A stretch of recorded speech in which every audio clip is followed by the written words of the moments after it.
This channel does not promote any violent, harmful, or illegal activities. All content provided by this channel is meant for an educational purpose only. পুলিশকে অপদার্থ বানিয়েছেন police মন্ত্রী আর মেয়েদের উপর দোষ দিচ্ছেন, এটাই তো তালিবানি ফতোয়া। সব সাম্প্রদায়িক, সব মৌলবাদী, সব সঙ্গীরা এই কথাই বলে, যখন কোনো ধর্ষণ হয় মেয়েদের উপর দোষ দেয়।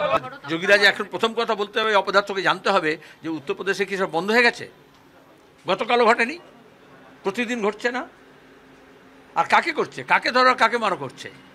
যে তালিবানের সরকারকে স্বাগত জানিয়েছিল তাকে জেল দিয়ে দিয়েছিল এই উদ্মোযোগী, আর এখন তালিবানের মন্ত্রীকে নিয়ে এসে তোমার গিয়ে গান স্যালুট দিচ্ছে সেই ইউপি সরকার। তো কার জন্য কী কথা বলা হচ্ছে? কোনো বিল কোনো উপকারে লাগবে না। নির্বাচনের সময় আমরা বলেছি, যে দেখেছিলাম, বলেছিল আইন কড়া করে দিলেই হয়ে যাবে। আর এখানে যখন অভয়াকাণ্ড হলো, মুখ্যমন্ত্রী তেমনি একটা নির্দেশনামা দিলেন, আইন করলেন। আসলে এইসব ইঁদুরের বিল থেকে বেরিয়ে আসছে কি করে?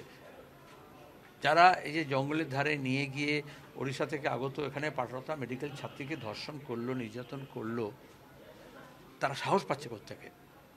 তাহলে আমাদের রাজ্যের রাজনৈতিক, সামাজিক, প্রশাসনিক ব্যবস্থাটা এমন হয়েছে যেখানে এই দুঃসাহসটা করতে পারছে।